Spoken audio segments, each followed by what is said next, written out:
Welcome to the Strength for Life podcast, where smart strength training meets real life. We're Dr. Matt and Nicole Klingberg, founders of Village Fitness and Physical Therapy. Here, you'll learn what really works in the gym, at home, and for life. Today on the Strength for Life podcast, we're going to be talking about the best and the worst health trends of 2025.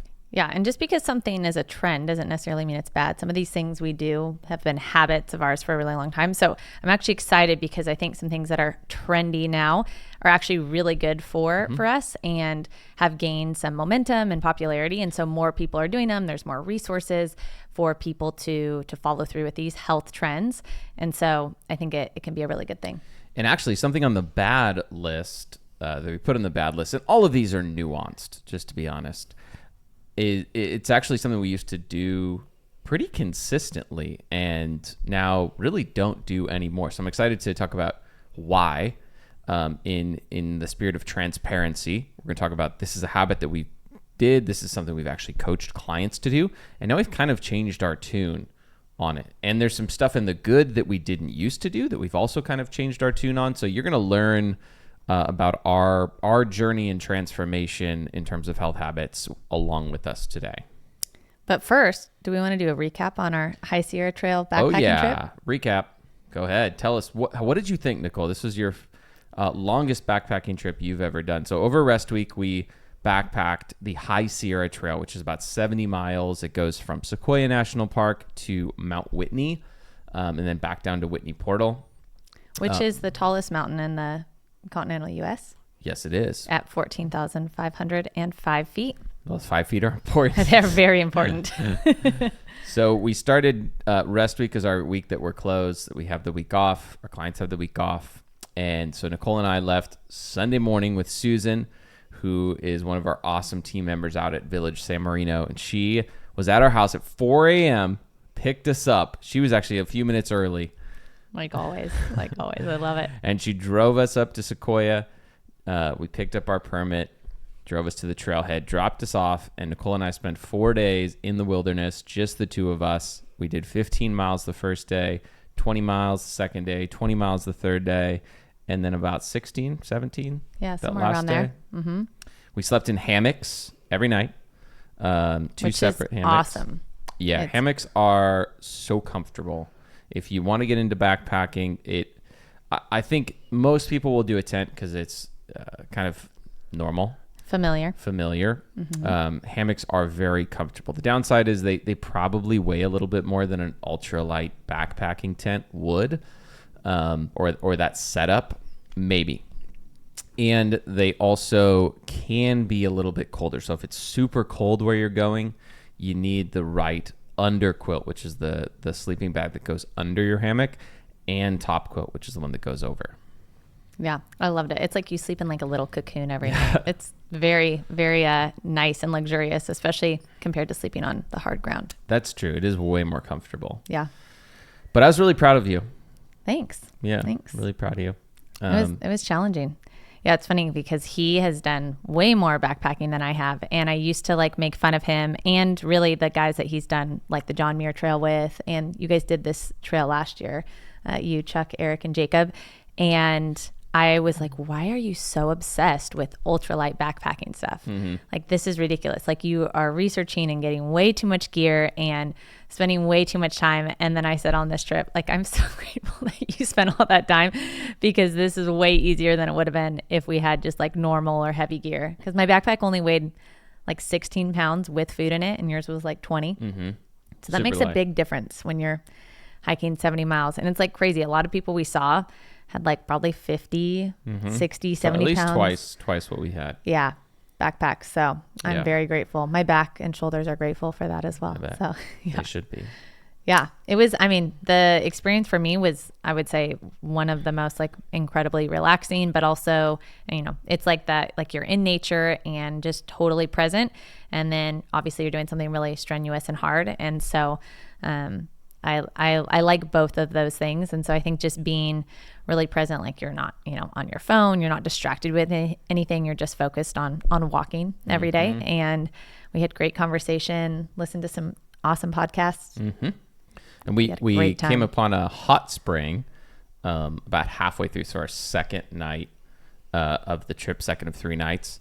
And there's this little concrete tub that someone has built in the ground. I think the Forest Service built it, and they connected the hot spring via pipe to this tub, and you unplug the inlet. If you plug the outlet, it fills up with hot water. It's probably like 105, 106 degrees. Yeah, it's hot. really hot. Very hot. But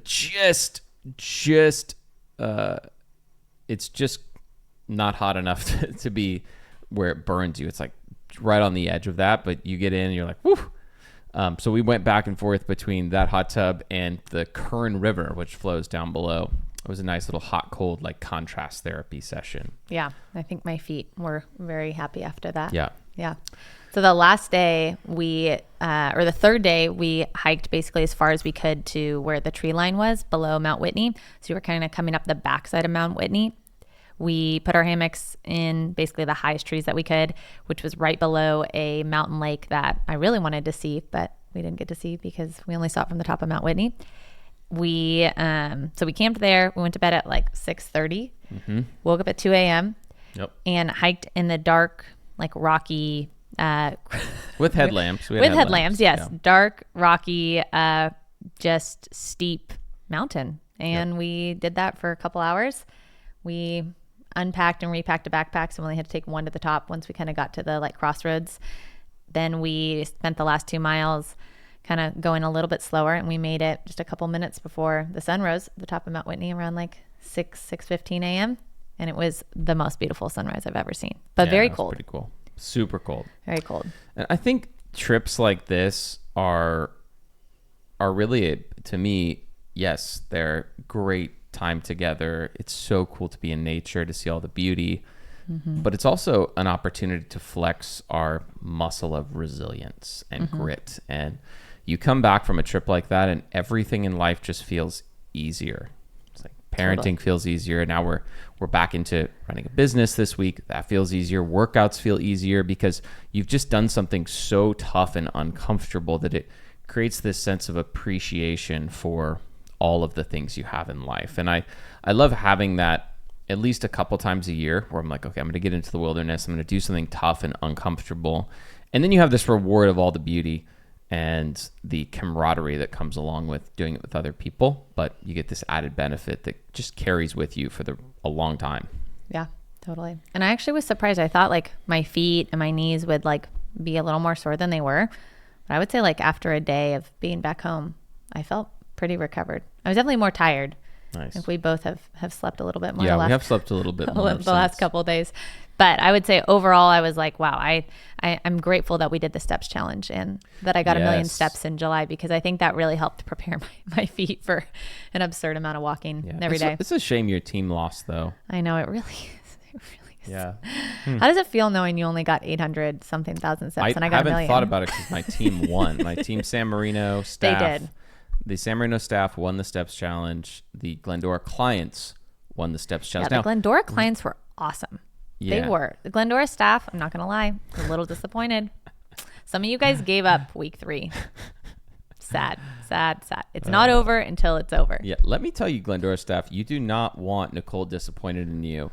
I might jump ship Trust next year. me, as the person who has disappointed her the most in the last 13 years, it's not a good position to be in. No. All right, let's get into these health trends. So we're going to start off with the 5 worst health trends of 2025. And I'm going to start off with my personal favorite, juice cleanses and diets. And we're actually going to talk about some potential good things that come from these trends because, like I said, there's no black and white when it comes to health and fitness. There's usually a whole lot of gray, and there's things that are better than others. And so there can also be things that are really good about each of these things, like, you know, for a lot of people, like having, say, you know, juice, like having a cold pressed juice where there's lots of veggies and vitamins and minerals that are in there. Like for a lot of people, if that's added into other things they're doing and it just like gives them an extra boost, or it has like ginger in it and things like that can help with their immunity, like that can be good. But I think sometimes when things are taken like to the extreme. Yeah. And it's like, this is all you should eat, or aka drink in this case, then, you know, that's where people really get into trouble, because they're like, I'm going to take this really good thing and just say like, this is all you need. And it's like, no, that's not really true. You actually need a lot of other things to be healthy. Totally. And I think somebody who is doing a juice cleanse, this could be the thing that helps them to jumpstart the weight loss process. And what I've learned in helping people to get healthy over the last couple decades is that people need to see results fairly quickly to stick with it. Like, folks are typically not okay with, hey, you're going to lose a pound a week for the next 2 months. It's like, no, they want to see that they've lost 5 pounds in the first week. And if you're doing a more traditional, like slight caloric restriction, higher protein diet, lower carbs, that's just not going to happen. No. We all want the immediate gratification. Mm-hmm. And so unfortunately, I think that's where a lot of the health trends come in, is it like it can be really good in the short term, but when you just have that juice cleanse and you don't think about all the other things, like when you lose weight really quickly, often you lose fat and muscle, especially if you're not strength training. And so there can be a lot of negative components to doing something like a juice cleanse. So like Matt said, one of the potential goods is that it can really jumpstart, weight loss. You can probably get more nutrients than just the standard American diet. The standard American diet is, highly processed carbohydrates for the most part, and like poorly sourced animal products. So if you are able to, have a really high quality cold pressed juice that was made from good ingredients, like you probably are going to get some vitamins and minerals from that. And it's closer to real food than some processed foods that come in like a box or a bag that have sat at the grocery store for weeks, months, years. Yeah. Now, the main reasons that people do a juice cleanse, at least as far as I've heard, are 1, to lose weight, and 2, to flush toxins. And let's just touch on each of those. So from a weight loss standpoint, yes, you will lose weight. But will it stay off long term? The research says no. My practical experience with folks says also emphatically no. The weight comes back on, and sometimes even more than the original, because when you drastically reduce calories and go on an ultra low calorie diet, your metabolism goes down. Our bodies are hardwired with an innate metabolism barometer and like a set point homeostasis. Like, we really like to stay even. Yes. So if your body senses, oh my gosh, I've been used to getting 3,000 calories a day and now I'm getting 500, there must be a famine.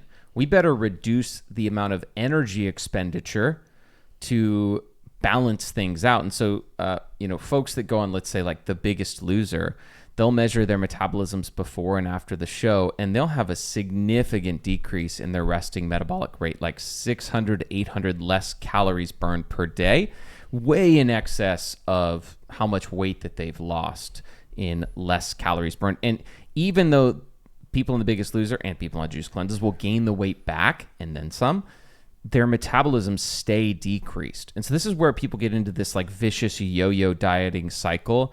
And you'll hear people say things like, I'm eating next to nothing and I'm still not losing weight, or I still can't keep the weight off. I can't prevent myself from gaining weight. It's probably because their metabolism has slowed down.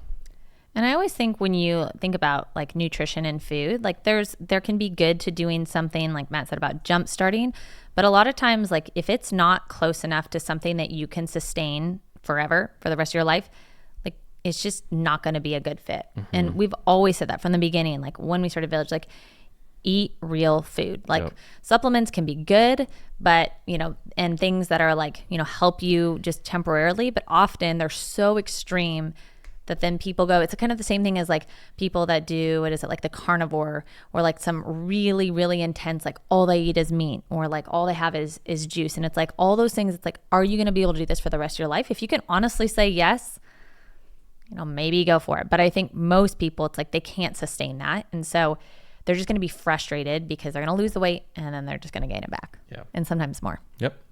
There was a large-scale meta-analysis that was done, and their summary was the following. They said juicing or detoxification diets tend to work because they lead to extremely low caloric intake for short periods of time. However, they tend to lead to weight gain once a normal diet is resumed. So just like we're saying, people gain the weight back. Yep. So the second not so great health trend would be like a boot camp style or like Orange Theory, or just like really kind of like medium to high intensity training. And the reason is because, first let's talk about some of the good things, and then we can talk about maybe why it's not so good, or why it wouldn't be good for everyone. Yeah. I think any sort of exercise is going to be better than no exercise when it comes to the cardiovascular and health benefits that you're going to get, the mental clarity benefits that you're going to get. So for the right person, really for any person, doing something is going to be better than nothing. Like I would much rather have somebody, even an older person, go and do an Orange Theory or a super high intensity boot camp as opposed to doing nothing at all. Correct. Yeah.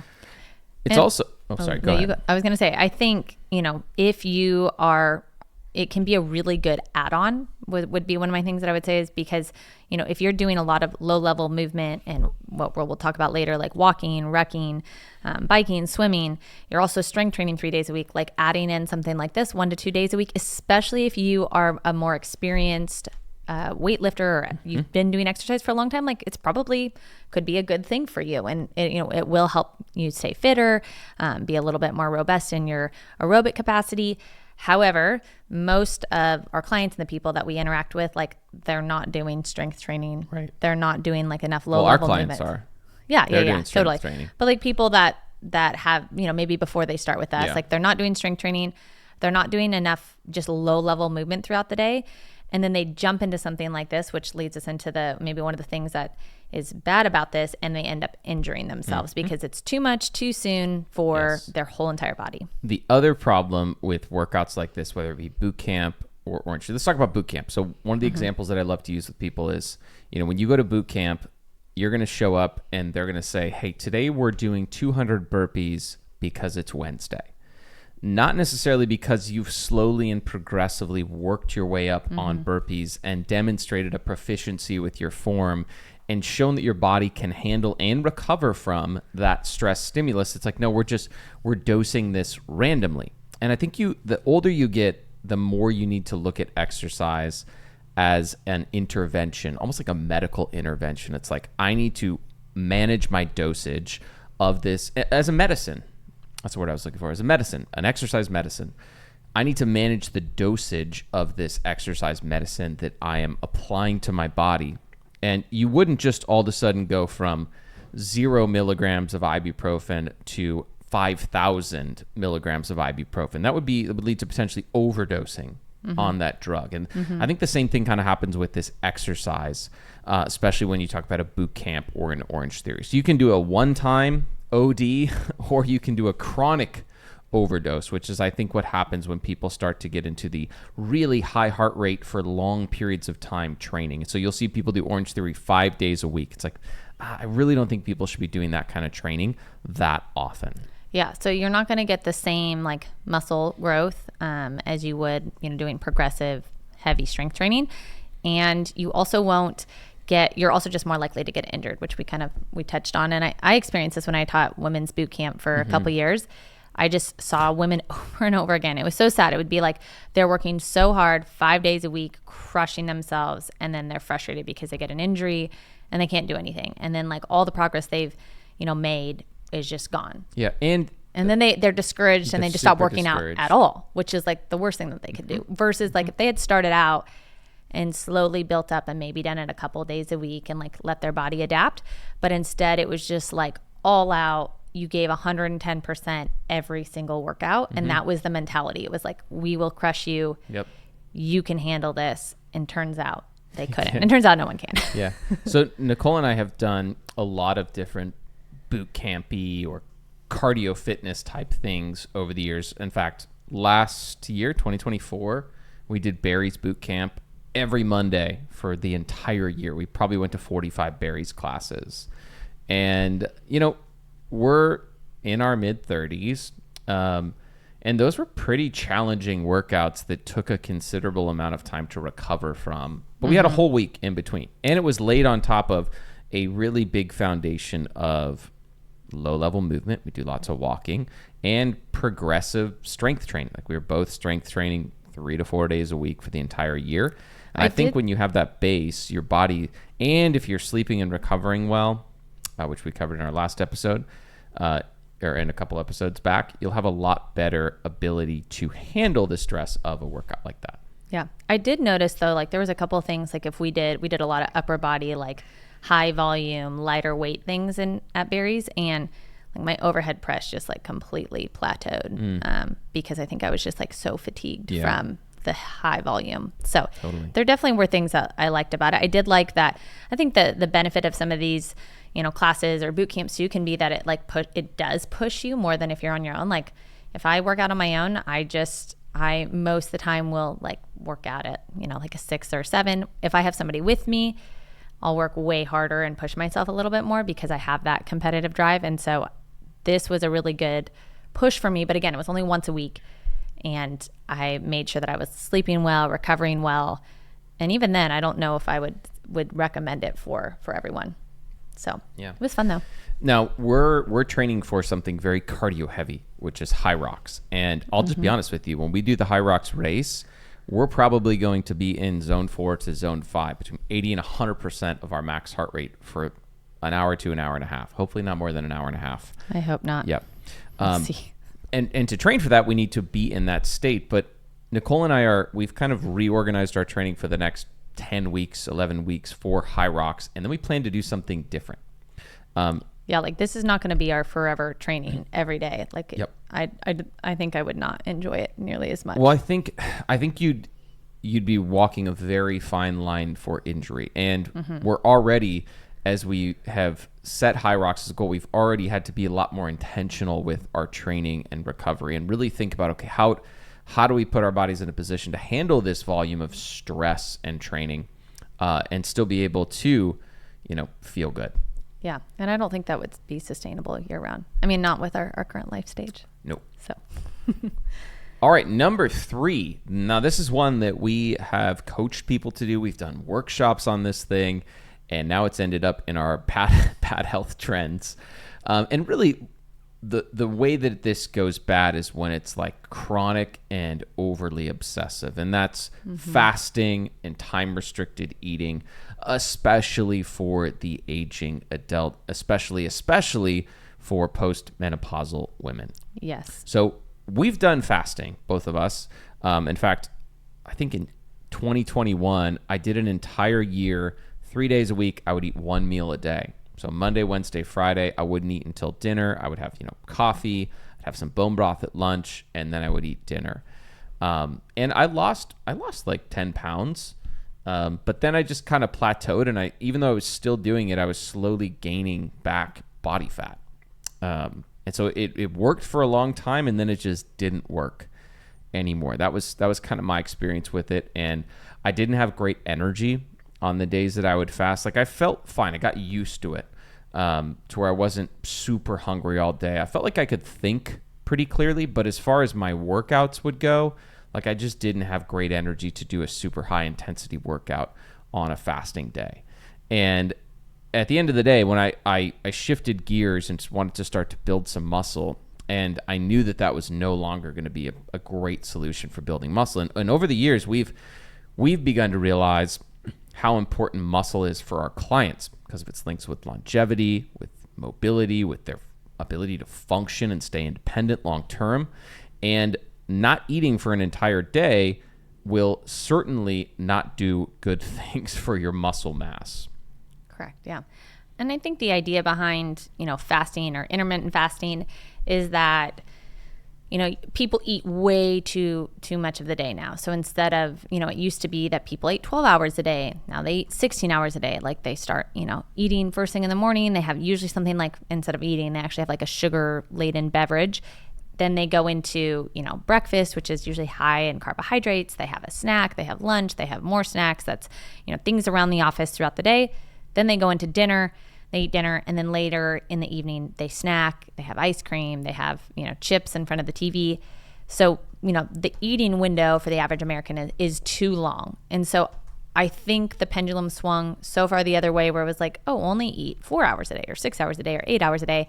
And I think there's a happy medium where you can still really get a lot of protein and high quality nutrients into your body so that you feel really good throughout the day without the extreme intermittent fasting. So like I would say we get up in the morning and like we have protein, within the first hour or two of waking up, but then we're done eating and we have at least 12 hours before we eat breakfast. Eat again, 12 to 14 hours. And so I think it's just being aware of that, not allowing eating to squish into the time that you should be really sleeping and winding down, but giving your body enough time. Like you eat dinner and then your body has enough time to digest.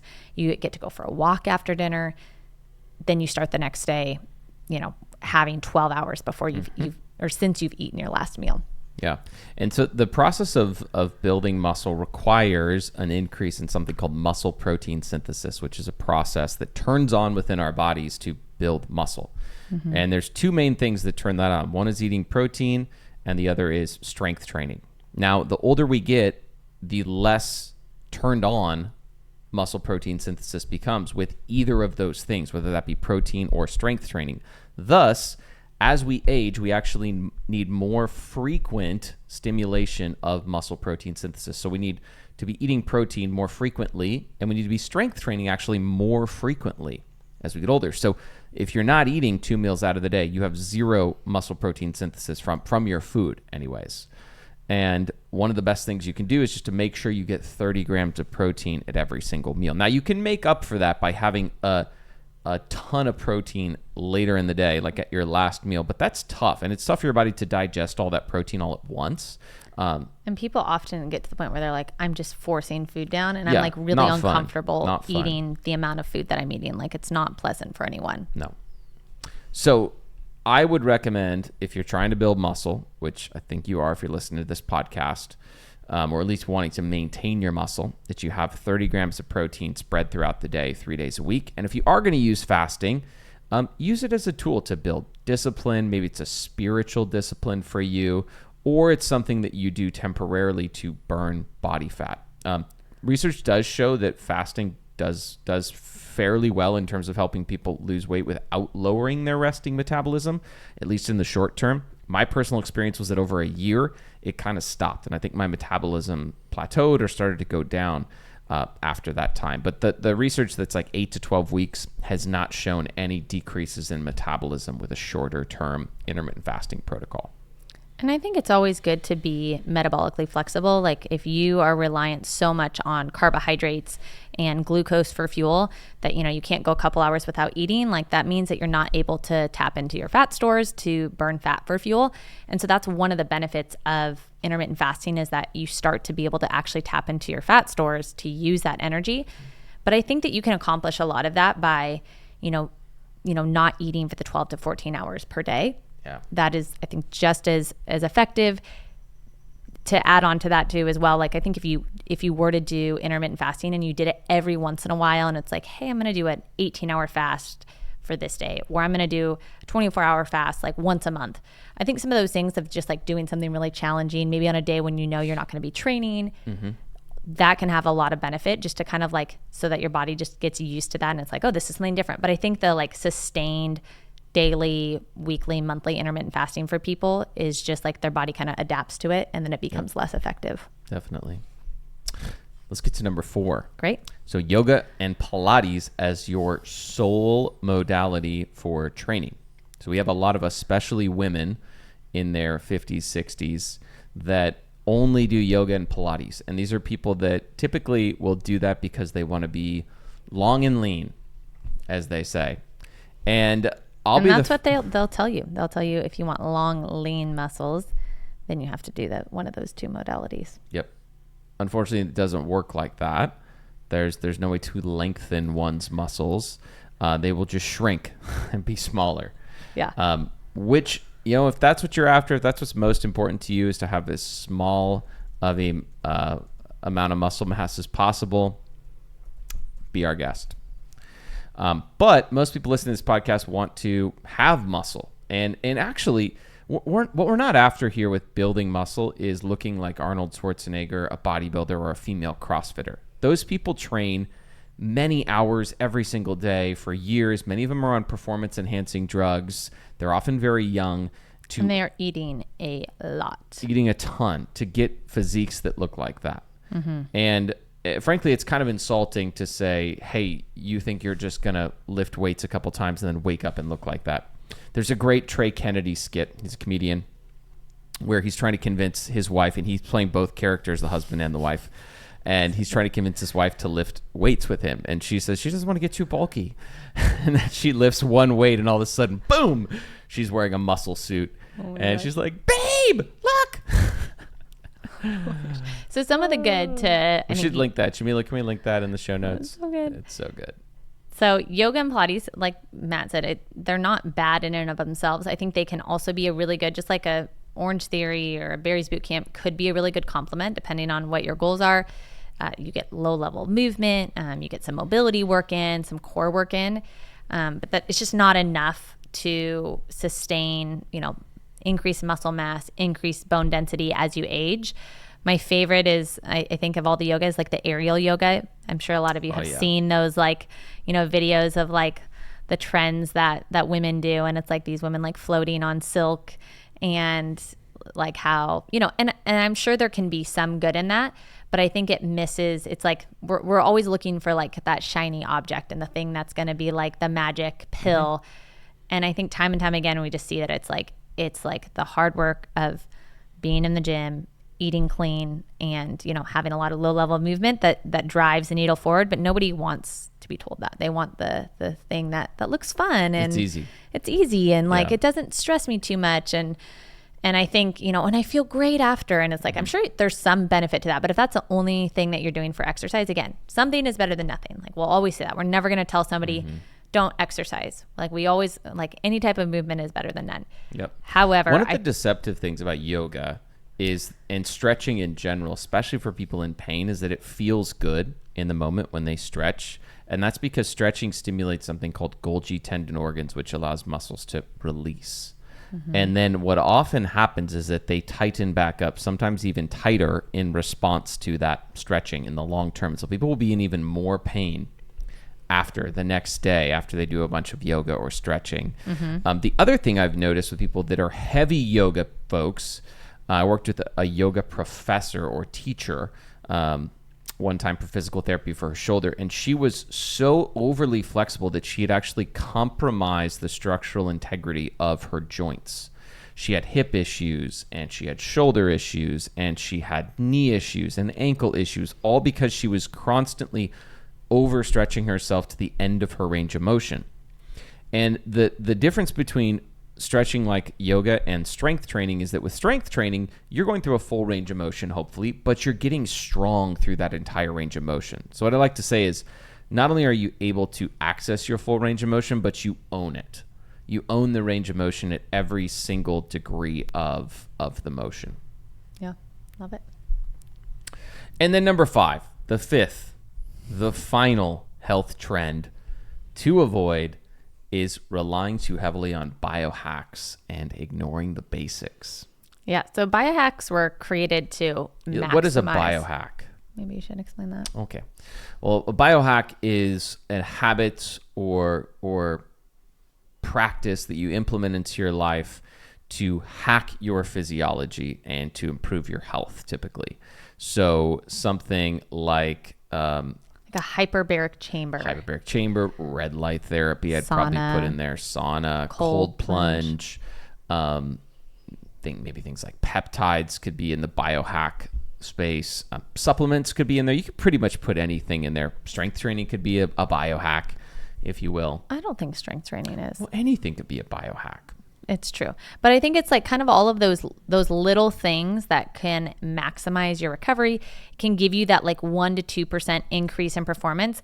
And in my mind, the way I've always viewed biohacks is like it's laid on a really solid foundation that's built on, just the basics of like eating real food, strength training, heavy progressive strength training, a lot of low level movement, and like managing your stress and sleep. And then there's things that you can do to improve that. And so, you can do things like, cold tart cherry juice before bed to help you sleep more, or take magnesium. So it's like all those things where it's like, these things are basic and fundamental. Like we need to sleep, we need to eat well, We need to, move our bodies and be strong.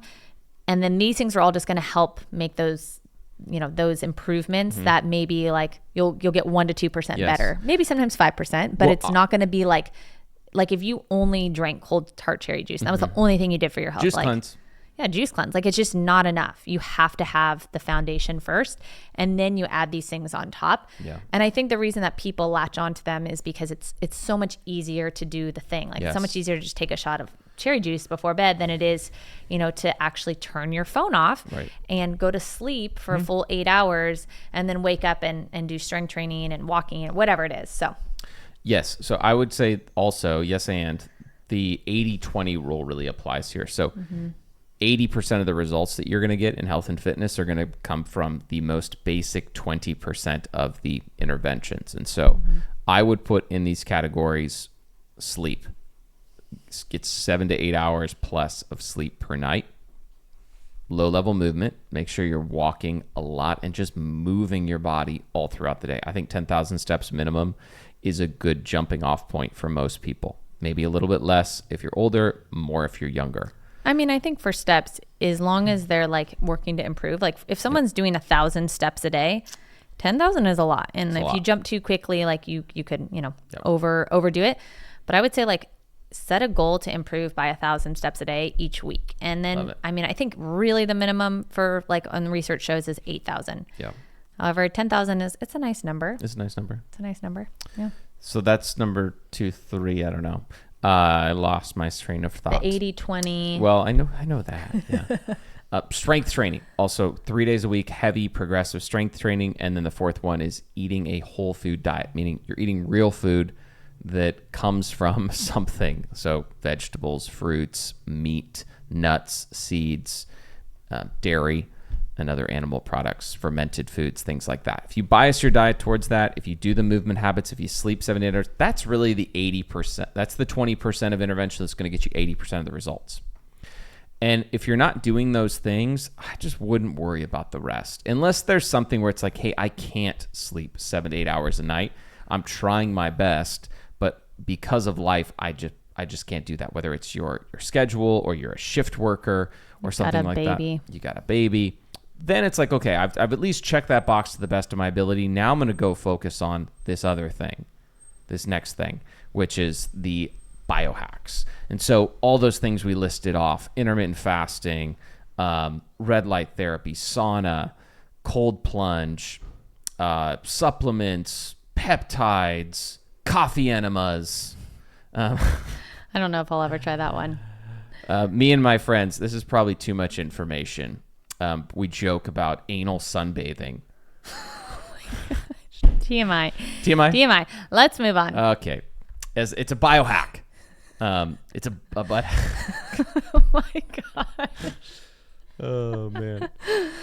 Wow. All right. We've cracked Jamila up. Goal for the day is accomplished. Now on to our awesome. We all have a little 12-year-old boy inside of us. Not all of us. Who thinks you. that you laughed. I did. You laughed. Okay, so now on to our awesome health trends or habits, I would say. Things that we've done for a You long already time. know what number 1 is. Come on. It's heavy progressive strength training, 3 days Ding, per ding, week. ding, ding, ding. Bring, bring, bring. So no matter your age, research shows that lifting heavy weights will help you to build muscle and strength. And the stronger you are, the longer you're going to live. The more muscle you have, the longer you're going to live. So people looked, a research study in Chile looked at folks with an average age of 74, and they measured how much fat-free mass they have or muscle they have in their limbs. And they split them up into quartiles. So the highest quartile, second quartile, third quartile, the lowest quartile. What they found was that those in the lowest quartile, a full 50% of them were dead in the next 10 years. Contrasted with those in the highest quartile, only 20% were dead 10 years later. So having the most muscle cuts your chances or risk of dying in half, especially as you're older. And then if you look at strength, there's the Hallmark grip strength study. Every 11-pound increase in just grip strength decreases your chances of dying from all causes by 16%. So muscle and strength, very important for longevity. Also, people in the highest quartile of muscle mass were 6 times more likely to report a higher quality of life than those in the lowest quartile. And that's because the more muscle you have, the more you can do the things that you want to do in life.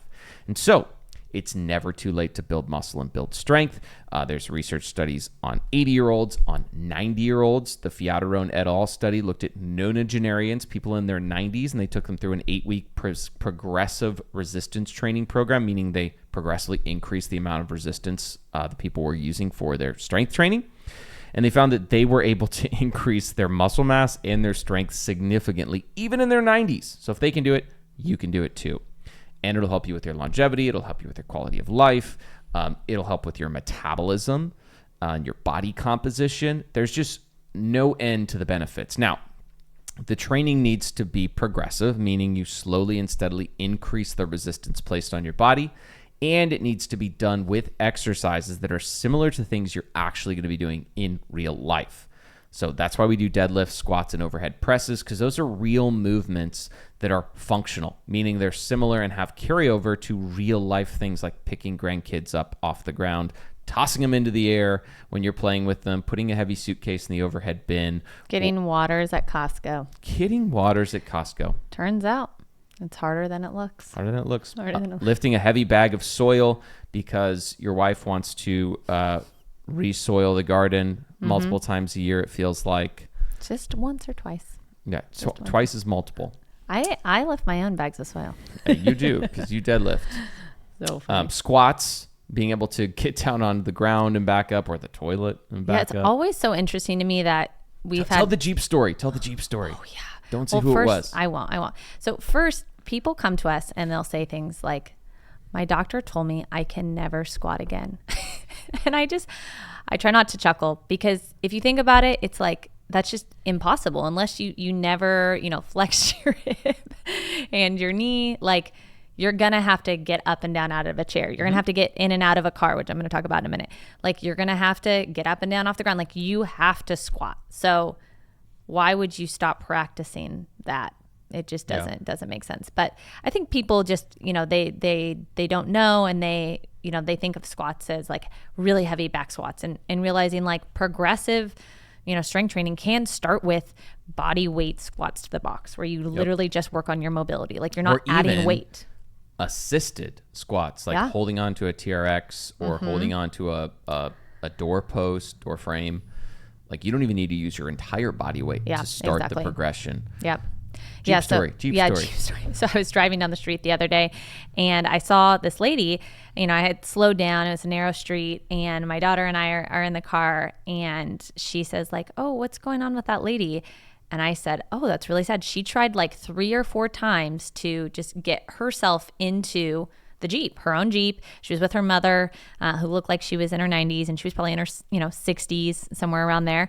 And she didn't have enough strength to get herself in her Jeep. She almost fell out of her Jeep. Yeah. And she was like trying with all of, you could just tell it was just like all of her strength she was using to try to like get herself into her Jeep. And granted, it's higher than some cars, but it was just like, I told her, I said, I looked at her, I said, Chloe, and that's why we strength train for our entire life. 100%. And here's the deal. We don't know this lady's story. We don't. She very well could have had an injury or have some sort of health condition or a unique circumstance. However, there are so many people out there that are weak because they don't do something about it. And if you're in a position where you have the opportunity to change your strength and to do something about it, do it. You will not regret it.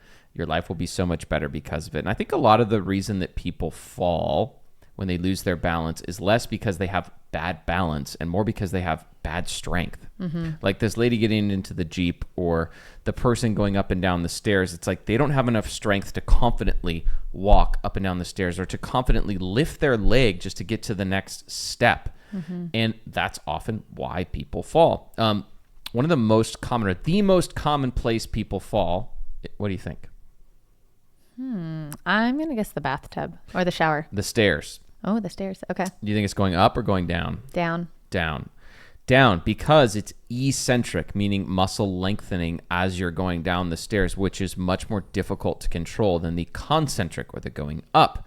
And so if you don't have the strength to lower yourself down, that's why we do the V step at Village, which is basically like going downstairs, because that is the number one place people fall. And we want to combat that, get ahead of it.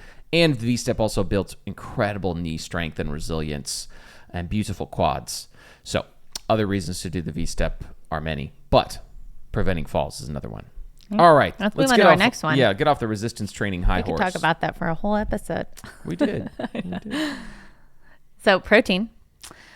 Very protons, very as Hannah calls trendy. them. Yeah. Hannah calls them protons. She's our fitness manager in Glendora, and she's training for High Rocks with us. She is. Shout out to Hannah.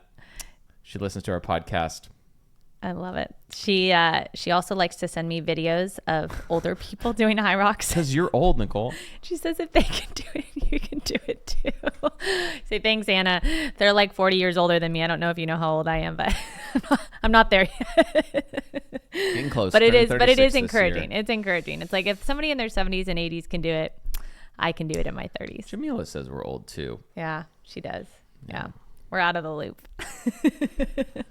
Anyways, protein. So why protein? So we talked a little bit earlier about muscle protein synthesis and how important that is for the aging body, because the aging body actually needs it more frequently. So when you strength train or when you eat protein and you're younger, muscle protein synthesis will stay elevated for a long time. And frankly, strength training is a better stimulator of muscle protein synthesis than just eating protein.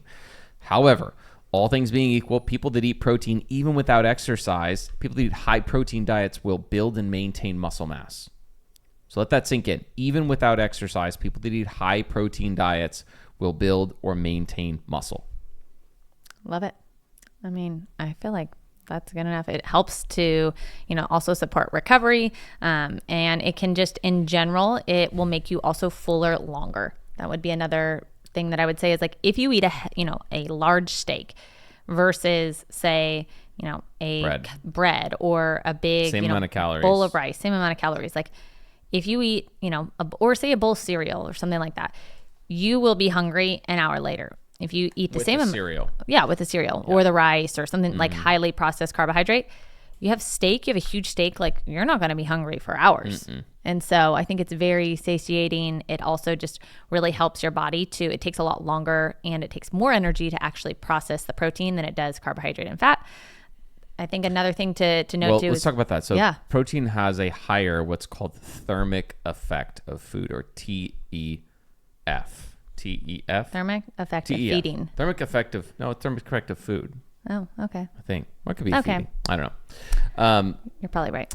And protein is more difficult for our body to digest. And by difficult, it just means it takes more energy to digest. So when you eat a high protein meal, you burn more calories in the actual digestion than if it was just a high carb meal, which is pretty cool. Yeah. So there's that. It's also, like you said, very satiating, meaning it fills you up and makes you not hungry.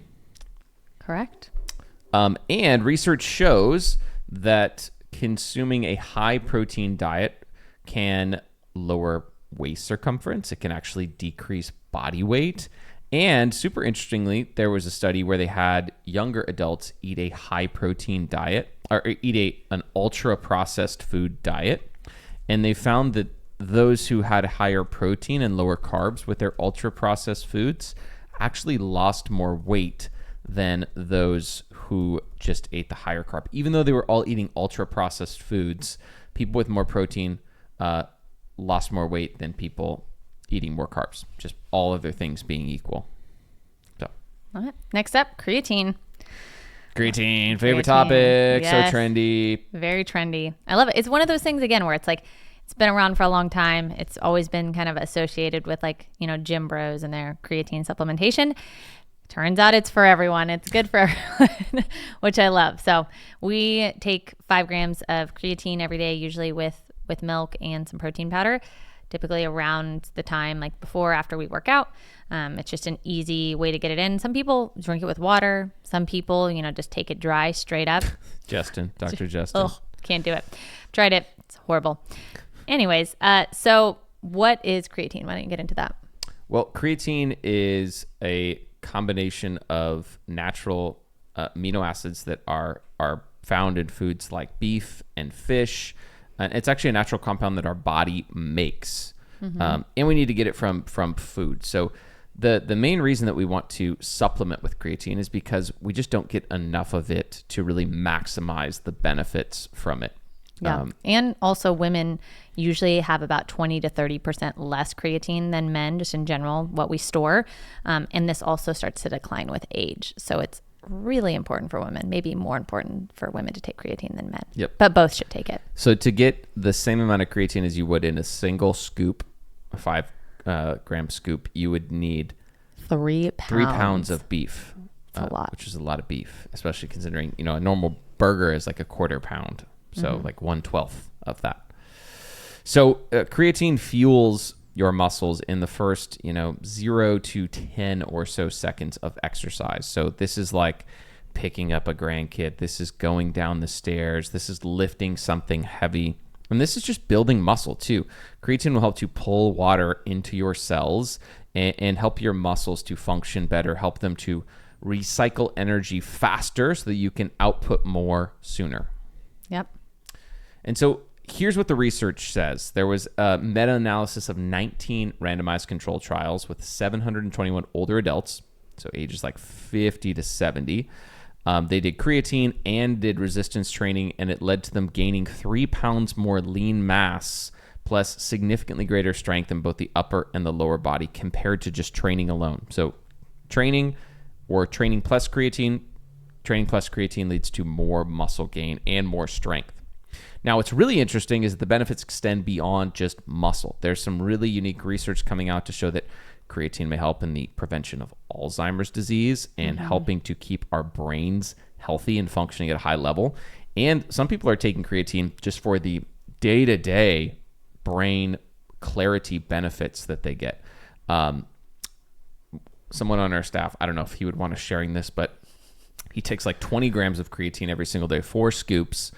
He says that his mental clarity is just like off the charts. Thinking has improved. And he comes in some days and he's like, I forgot to take my creatine today. The whole day shot. Oh, man. Placebo effect is strong. Should we move on? Let's do it. To zone 2 training. So this is something that I think is more talked about now, the different zones of your heart rate. And this is really something that helps to build cardiovascular resilience. It can increase the mitochondria in your muscles, your capacity to recover. And I think the reason why zone 2 training is really good for people is because it doesn't have to be super intense. So you're less likely to get injured. It's easier to fit it in. So this could be like weighted walking, a light jog, biking. And it's often things that can be really enjoyable, hiking. And so it's easier for people to put in. You could also probably put in, depending on the intensity that you play pickleball, where it's like you might have little bursts, but like, you're kind of just like keeping your heart rate elevated, but you could still have a conversation. And so I would say zone 2 training is really great for everyone to just have as like a baseline. And that's just kind of baseline activity level. So I would aim for, what's recommended is 150 minutes per week. And then I would say you can, habit stack that with using that time to be outside, to get sunlight. And it often should be something that you want to pick something that's enjoyable so that you're going to do it. If you hate the thing, like don't do the thing, because otherwise you're not going to, keep it up. Just kind of like with eating. If you absolutely hate the foods that you're eating, like you're probably not going to eat them long term. Yep. Same thing with exercise. Like pick something that you love that's going to be, life-giving and also has some health benefits. The beautiful thing about this too is that you can often do this like with your kids. So like we'll take our kids on bike rides, we'll take our kids on hikes, walks, and it's something that can be done in community, which I really love as well. So zone 2 by definition is 60 to 70% of your max heart rate. So if your max heart rate is, let's say 200 for super easy math, this would be 120 to 140 beats per minute. Now 200 is very high. Most people are quite a bit lower than that. So you can adjust that math to match. The best way to track this is with a heart rate monitor. Most people have heart rate on their Apple Watch, although I've found the Apple Watches are notoriously bad at giving reliable heart rate numbers. Like I will actually measure people's heart rate via their radial or their wrist pulse and count, and it's often way higher than what the Apple thing reports. So interesting. The gold standard is a chest strap heart rate monitor. My Garmin Watch also does a pretty darn good job. I've compared it to the chest strap of tracking heart rate. The Oura Ring, I think, under-reports heart rate slightly comparatively, especially when you exercise. Like all of them work fine for when you're not moving or when you're sleeping, but when you start moving around, you need something that's wet and in contact with your body, and the closer to your heart, the better, which is why the chest strap works so well. Correct. Yep. Yeah. There was this interesting study that was done on people who had been like ski racers and competitive ski racers just in general. So some of them had been in the Olympics, and that was like in the 40s and 50s. And when they did this research study, they were in their 80s and 90s, which is crazy. And so they basically got to take these people's VO2 max, and essentially they saw that these people had like the VO2 max of people in their like mid 30s to mid 40s. And they had just continued to ski their whole life. Like they had done the competitive thing when they were younger, and then they just continued to do like recreational skiing. Like downhill skiing? Or is it downhill cross-country? skiing. Oh, cool. Yep. And it was, mostly zone 2. And they found, their VO2 maxes were like excellent, even at 80 and 90, which just showed signs of really healthy hearts. Whereas a lot of the people in the 80s and 90s in America were just barely at the threshold of like what they needed to be at to live independently, to like be able to get up and down out of a chair, that they weren't at a super high fall risk. And a lot of that was determined by their VO2 max. And so I just thought that was interesting, because it's like, I think most people, like if you ask them, in their 30s, 40s, 50s, they don't want to end up in, assisted living or a nursing home. Like, I don't think anyone's like, that's what I want to do when I get into my 80s or 90s. And unfortunately, they get there a lot of times because they can't live on their own, and either their family can't take care of them full time, or, whatever the circumstances may be. And so, this is one of the best things that you can do to keep your VO2 max higher and keep you independent longer. And so I think like the more, independence that you keep, and the more that you are active, the longer you can maintain that independence. Nice. All right, let's move on to the next one, which is weighted walking or rucking. So this is certainly becoming trendy. I live in Glendora. I'm seeing people walking around with weighted vests. I even see people with rucksacks these days walking around. Again, there's another great YouTube video on how if you see people walking around with a weighted vest, it means you live in a nice neighborhood. And if you don't, it just means your neighborhood hasn't caught up yet. And you could be the person to start that. It'll increase your house value in your town. Joking. But all that aside, we love weighted walking for its benefits on resilience. It makes you a tougher, heartier version of yourself. It's also fantastic low-level exercise. It's a great way to challenge your cardiovascular system without the rigors of running. So when you run, every single step you take or stride you take, you put 8 times the amount of your body weight in force through your joints with every single step.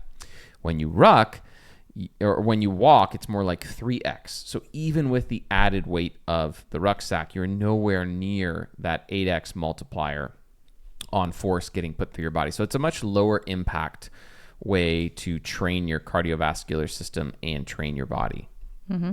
Yeah. And it really just allows you to take the, just a walk that you might do for 20, 30 minutes, and it gets your heart rate a little bit higher, and it's just a little bit more effective. Again, this can't take the place of strength training. Yep.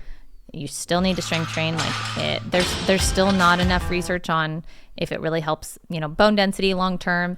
However, I think anything else, it can only help just a little bit. It might not be massive, but I think it does help there. And then it also just helps you get your heart rate up, and, just makes you more resilient and tougher. So it may not help with bone density, but via the bones, it may help with long-term weight loss. So we have these things within our bones called osteoblasts and osteoclasts. So one builds up bone, one leads to breakdown of bone to put nutrients back in the system. And this delicate balance between buildup and breakdown is actually part of the weight loss process. And when our body senses that we have less weight in our system, like when we lose weight, it will actually communicate via the bones to our metabolism to decrease. Now, research shows that if you wear a weighted vest for part of the day, you can actually offset this so your body still thinks that you are heavier. So there was a research study done where they had folks wear a weighted vest during a caloric restriction diet, and another group not wear a weighted vest. They had the same amount of walking. And at the end of the study, both groups had lost about the same amount of weight. A year later, 2 years later, the weighted vest group was on average 11 pounds lighter than the non-weighted vest group. That's really interesting. Even though all of their factors were the same. So it seems like there's something about just wearing weight that cues, and they hadn't done the weighted vest thing for a couple of years. They'd just done it while they were losing weight. So they almost like they trick their body into thinking that it still weighed more. So it's a great way to lean out. If that's your goal, is to lose body fat. It's a great way to do it without losing muscle at the same time. So I would highly recommend it. And I would just ramp up to it. Don't just like start walking all of a sudden all day with a weighted vest or backpack. I think just, start with 30 minutes a couple times a week. Start with a lighter vest so it's not too much on your feet, your knees, your hips, and then slowly start to increase that weight as your body adapts, just like everything else. Like if you go too much too soon, your body sometimes rejects that and you're just more likely to get injured. All right, let's go to blood work. So one of the trends that I've noticed recently is people getting their own blood work and kind of taking their health into their own hands. So companies like Function Health, companies like Gojevity, where you can actually order blood work, walk into LabCorp or Quest, get the test done, and then you actually get sent this detailed readout of your blood chemistry. And you can see based on their recommendations which supplements you need to take, and you can start to alter your own blood work to progress towards normal values based on that. And I love this trend. I think that it's only going to get better with AI and advancing, more people getting into this. But I think the more that we can get people to try and take their preventative health into their own hands, the better. Because your health insurance is not designed to keep you healthy. It really should be called sick insurance. When you get if you were to, God forbid, get in a car crash or some other sort of accident, that's when you want health insurance to cover your butt for the surgeries you may need or things like that. Or if you do need surgery someday to replace a knee, yeah, you want your health insurance to cover that. But far too many Americans rely on their health insurance to keep them healthy. And I think that's a major mistake because it's just not that good at it. And if you're going to rely on something, even if it's paid for, that doesn't accomplish the goal, you're wasting this one life that you have, this one body that you have. I shouldn't say wasting, but you're not you're not maximizing, certainly. What's cool too about blood work now is that, it used to be like you just couldn't, if your doctor didn't order it, you couldn't get it. And, I found that where I've asked for, say, for example, like fasting insulin, and they're just like, nope, we only do fasting glucose. And I'm like, well, I would like my fasting insulin. Turns out that you need both to, figure out actually like what's going on with your blood sugar. And they just are like, nope, it's not in the CBC, which is a complete blood count that they just, order once a year. And they're often not, like Matt said, they're not there to maximize your health. They're really there to just kind of like try to catch anything that's really wrong. And even then, like, won't always catch things because it's not going to measure everything. And so what's beautiful now is that there's so many companies that you can go in and you can handpick the things that you want measured. And, and often they'll send you like, an analysis of what's going on. And so you can really take your health into your own hands. And I think more people are starting to do that. And, you feel free to ask your doctor to order the blood work, but I have yet to see a doctor who has ordered all of the things that, we would recommend, at least not a, just conventional doctor. And same thing with me. I've tried to do that through just my conventional doctor through our insurance. And they're like, nope, can't do it. So we did this really cool program with our clients where we read through the book Good Energy by Dr. Casey Means with them. We did like a book study, and we had them follow the program that she recommends called Levels. And so there's a couple components to that program. One is getting blood work. So you test 5 baseline blood markers. And then you go through, you also wear a continuous glucose monitor, which I would put in this category as well. Yep. Tracking your glucose. And we should put wearables in here too. Like basically just understanding what's going on under the hood better. Anyways, so you use the continuous glucose monitor, you get your blood work, and then you make changes, and then 3 months later you retest your blood work based on what you're learning about your metabolism in your body. And man, our clients had some pretty incredible results, like massive changes to blood work, big time weight loss, body fat loss, their energy, their mental clarity improved a ton. It was cool too, because some of them, had been around for a while, and like they're super strong, they're pretty healthy, but they just like had a little bit of extra weight to lose. And it was interesting because a lot of them have pinpointed the glucose monitor to the thing that was like finally the key for them to actually losing weight. Because they said when they saw in real time how their blood sugar responded to the foods that they were eating, like that was enough feedback for them to like motivate them to make changes. Yep. And I found the same thing when we did the glucose monitors. It's like, oh, I don't want to see my blood sugar spike. Like I know that's horrible. I want to keep it level. I want my, resting glucose to be at a specific point. And so I think that that's a really powerful tool, and it's so easy now to get those things done. There's hundreds of companies that do it, and turns out you can do it now without a doctor's prescription, which is pretty cool. Yep. Let's do one more. Heat and cold exposure. Again, this is one that you certainly want to layer on after the basics are solid. I don't think this should be the basis of your training, but there is a lot of research to show that some cold exposure each week and some hot exposure each week are very good things for us. And essentially how they work is that they disrupt homeostasis within our bodies. They provide a stressor that forces our body to adapt and increase some sort of adaptation to prepare to handle that stressor again. And because of that, we get benefits like increased immunity, increased brain function, like brain-derived neurotrophic factor, BDNF, is one of the hallmark signs that you're not going to get dementia. I believe both cold and heat increase BDNF in the body.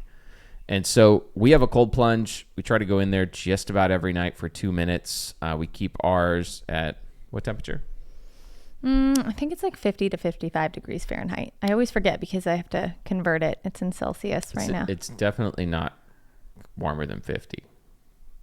Okay. Yeah, it's 50. Yeah.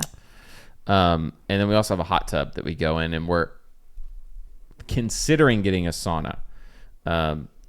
There's all kind of research to show that sauna is a really, really powerful way to enhance longevity, to improve the immune system, and then also to increase cardiovascular function.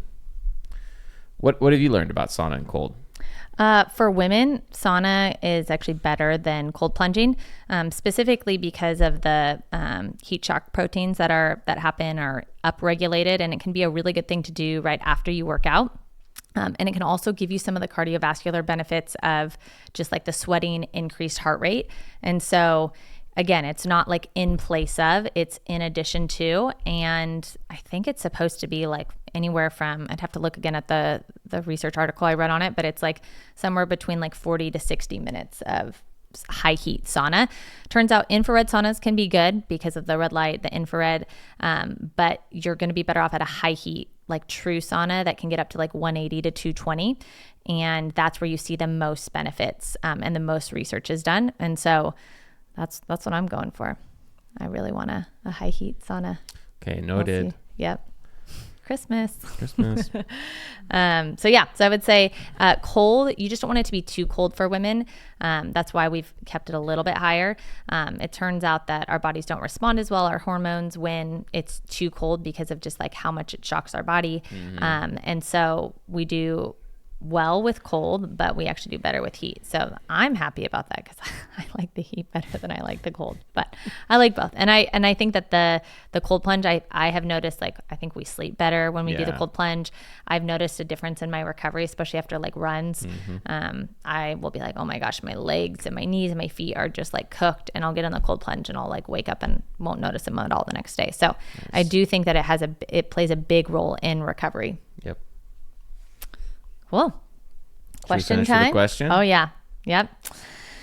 You ready for yours? Yep. If you were a piece of gym equipment, what would you be and why? Please don't say an adductor machine. I didn't think of that. Oh. Wow. A piece of gym equipment. Yeah.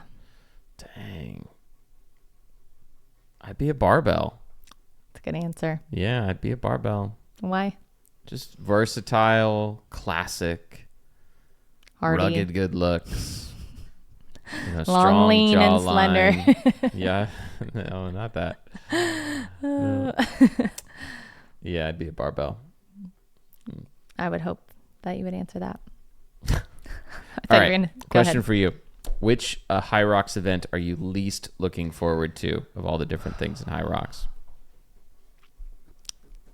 Good question. Can I say the running?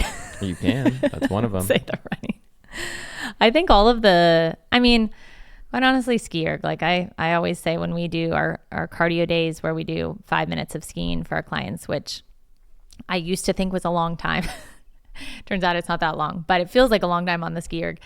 That is probably just because it's more like cardiovascular, and that's I really like strength training. So like the sled push and pull, it's like, or the farmer's carries. Like I think those things, it's like, this is great. But but I don't know. We'll see. I haven't done it. Also the broad jump burpees. I love burpees and I love jumping, but I think at that point in the race, because it's like closer to the end, when you've already run a lot, I think it'll be extra challenging. But I think that the running will be like my weakest part of the race for me, which is why I'm training the most in running, because I think the other ones, like I could do them today.